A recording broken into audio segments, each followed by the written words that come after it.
안녕하세요. 르시에르 원장 이한입니다. 언젠가는 한번 말씀드리고 싶은 주제였는데요. 문신 제거에 대한 문의가 많아져서 오늘 말씀드릴 주제는 타투 제거, 문신 제거에 대해서 한번 알아보고자 합니다. 예전에는 우리가 문신을 하는 게 많이 꺼려하는 문화였고 문신을 하는 것이 아주 드문 사례였는데 요즘에는 문화 트렌드가 바뀌면서 미니 타투라든지 레터링과 같은 문신들을 심심치 않게 많이 볼 수가 있는데 문신을 하는 거는 쉬운데 제거하는 거는 만만치 않은 노력과 비용과 시간이 들어가기 때문에 문신을 제거하고 싶으신 분들이 많으실 텐데요. 문신은 시술하고 난 첫 1, 2주간은 피부에 이렇게 상처가 나잖아요. 그 상처를 통해서 진물도 나오고 상처가 아무는 과정 속에서 문신 색소가 일부가 밖으로 빠져나오게 됩니다. 길게는 한 2주 정도가 걸린다고 보고 있고 문신은 우리 몸에 존재하는 물질이 아니고 외부로부터 들어온 물질이기 때문에 우리 인체는 외부로부터 들어온 물질에 대해서 우리의 건강 항상성을 지키기 위해서 면역세포, 대식세포 같은 면역세포가 문신 입자를 먹어치우게 되는데 먹어치우면서 문신이 조금 연해지게 됩니다. 그 과정이 한 3개월 정도 걸린다고 보고 있습니다. 따라서 문신 제거를 원하시는 분들은 괜히 했다 후회하는 마음이 드실 수 있을 텐데 최소 3개월 이상 기다리신 다음에 문신을 제거하는 것을 추천을 드리고요. 문신은 레이저로 보통 제거를 많이 한다고 하는데 그 이유는 문신 입자는 진피 속에 깊이 위치해 있기 때문에 일반적인 방법으로 제거는 거의 불가능하기 때문에 진피 속으로 안전하게 들어갈 수 있는 레이저를 이용해서 문신 색소만 선택적으로 파괴하는 원리를 통해서 제거를 하고 있습니다. 그러면 문신을 제거하는 원리를 알아보자면 처음에 제가 말씀드렸을 때 면역세포가 문신을 먹어치운다고 했는데요. 과식을 하게 되면 배가 부르잖아요. 배가 부르면 나른하기도 하고 졸리기도 하고 만사 하기가 귀찮고 그냥 앉아서 편하게 쉬는 거를 많이 좋아하게 되는데 대식세포도 문신을 먹어치우게 되면 얘가 좀 뚱뚱해지게 됩니다. 그래서 뚱뚱해져서 얘가 어디 못 가고 그 자리에 머무르게 되는데 문신을 하고 나면 어느 정도는 약간 연해질 수 있지만 더 이상 연해지지 않는 이유는 이 뚱뚱해진 대식세포가 림프 순환을 통해서 배출이 돼야 되는데 그러지 못하고 그 자리에 머물러 있기 때문입니다. 레이저로 문신을 파괴하게 되면 커다란 문신 입자가 좀 잘게 쪼개지게 되는데요. 림프 순환을 통해서 림프관으로 배설이 되고 그리고 면역세포에도 충격을 줘서 머금고 있던 문신 입자가 대식세포 밖으로 튀어나오게 됩니다. 그 튀어나온 큰 문신 입자는 다시 잘게 쪼개져서 세포 외액을 통해서 우리 세포 외액이라는 건 세포와 세포 사이에 액체가 있는데 세포 외액, 물과 같은 액체를 통해서 림프관을 통해서 배설되게 됩니다. 그리고 문신 입자가 칼라 문신도 있고 검은색 문신도 있는데 그 각각에 맞춰서 흐려지게 하는 레이저 파장을 선택하기 때문에 레이저를 통해서 또 흐리게 하는 원리, 즉 배출과 흐려지게 하는 이 두 가지 원리를 통해서 제거를 할 수가 있다 이렇게 볼 수 있겠고요. 그러면 문신을 제거하고 나서 또는 제거하는 과정 중에 어떤 부작용이 있는지 또 많은 분들이 궁금해 하시는데 첫 번째는 면역세포가 먹어치운다는 것은 결국 면역 반응이 일어난다는 것인데 문신을 레이저로 제거하다 보면 문신 입자가 사이즈가 줄어서 우리 면역세포 입장에서는 처음에는 덩치가 아주 큰 문신 입자여서 면역 반응이 일어나기 힘들 정도로 우리가 체급 차이라는 말이 있잖아요. 면역 반응이 거의 많이 일어나지 않는데 이게 잘게 쪼개지면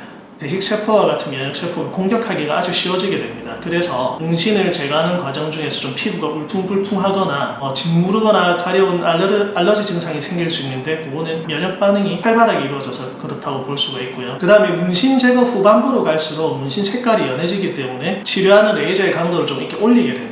그러다 보면 피부 조직과의 상호작용이 많이 일어나서 흉터를 남길 수가 있겠고 그 다음에는 우리가 컬러 문신 같은 경우에 빨간색이나 노란색, 주황색, 파란색 등의 컬러 문신은 컬러를 더 돋보이게 하기 위해서 문신 안료를 만들 때 티타늄이라는 물질을 썼게 되는데요. 티타늄 우리 보통 흔히 많이 쓴 선크림에 백탁현상을 유발하는 그 무기자차 성분에 거기 징크라든지 티타늄과 같은 돌가루들이 많이 들어가 있고 티타늄을 쓰면 컬러 문신이 더 화려해지기 때문에 썩는 경우가 많은데 티타늄은 빛을 반사합니다. 빛을 반사하기 때문에 선크림을 원료로 쓸 수 있는데 그래서 그런 부위에 레이저를 쓰게 되면 오히려 문신 색깔이 좀 어두워지고 진해지게 됩니다. 저도 실제로 치료를 해보면 밝은 노란색, 레몬색과 같은 밝은 노란색이 우리 배 색깔처럼 칙칙하고 어둡게 되는 경우를 많이 경험을 하고 있고요. 그리고 우리가 눈썹에 하는 반영구 문신, 입술에 하는 반영구 문신처럼 붉은 색깔을 좀 입힐 때는 우리 붉은색에는 철 성분이 들어가는데 쇠가 녹이 쓰면 이렇게 검정색으로 젓갈색으로 변하게 되는데 눈썹에 반영구 문신, 입술에 붉은색 반영구 문신도 제거하다 보면 붉은색이 아니고 오히려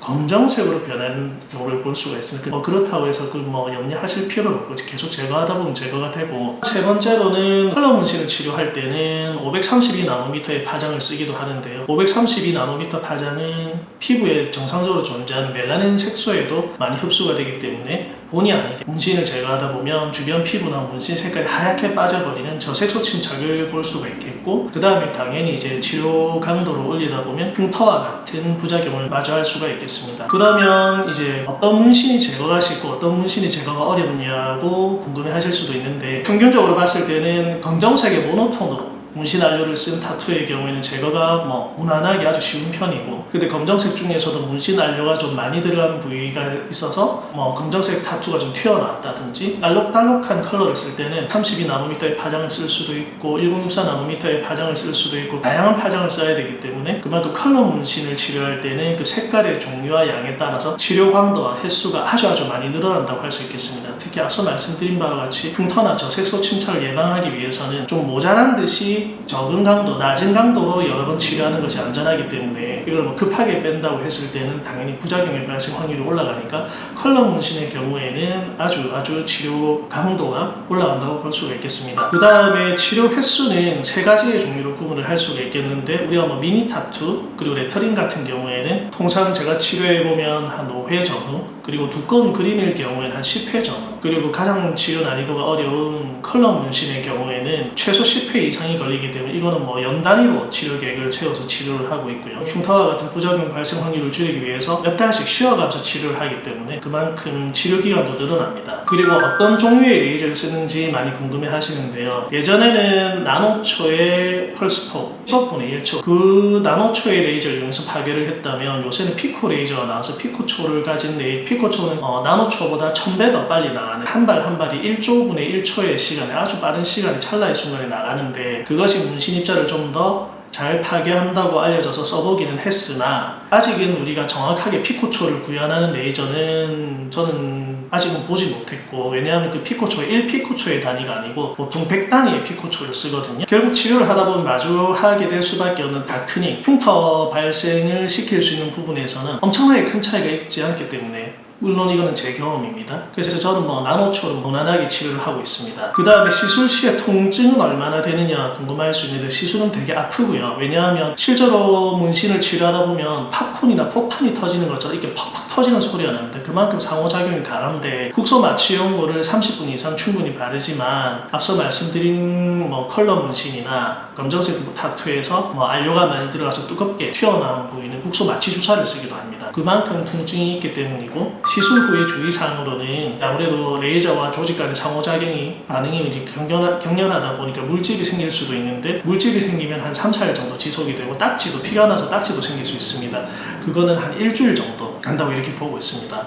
그리고 시술 후에는 당연히 이제 자외선 차단을 철저하게 해야 되겠고, 아무래도 염증 반응이 일어나니까 금연과 금주가 필수적이라고 하겠습니다. 지금까지 제거한 타투 중에 가장 어려운 게 뭐냐고 궁금해 하실 수가 있는데, 제 개인적인 경험으로는 컬러 문신에서 여러 가지 색깔이 섞여 있고, 게다가 문신에 안료도 많이 들어서 튀어나와 있고 선명할 때는 정말 그건 한 2-3년 정도 치료 계획을 세우고 치료했던 것이 가장 어려웠던 것 같습니다. 그리고 문신을 제거하고 나서 다시 문신을 하고 싶어서 재문신을 생각할 수가 있는데, 만약에 그 재문신을 하고 나서 제거까지 고려를 하신다면 그때는 저는 재문신을 하지 않는 것을 추천드립니다. 왜냐하면 재문신을 하기 위해서는 타투의 양을 더 많이 써야 되고, 더 색깔을 더 덮기 위해서 더 진하게 써야 되기 때문에, 그리고 당연히 문신 안료도 더 많이 들어가게 되겠죠. 이걸 제거할 때는 전에 제거했던 것보다 몇 배의 노력이 더 들어가신다고 보시면 됩니다. 그래서 제거까지 생각하시고 재문신을 원하신다면 그건 하지 않는 것을 추천을 드리고요. 마지막으로 여러분들께 당부하고 싶은 것 중에 하나는, 문신을 제거할 때 꼭 기억해야 될 점 중에 하나는, 이 레이저만 가지고 다 치료할 수 있어 하는 레이저는 제가 보기에는 아직은 없습니다. 그래서 문신 제거를 하시고 싶으시면 치료해 주시는 의사 선생님하고 충분한 상담을 통해서 부작용 발생 확률을 좀 줄이고, 당연히 줄여야 되겠죠.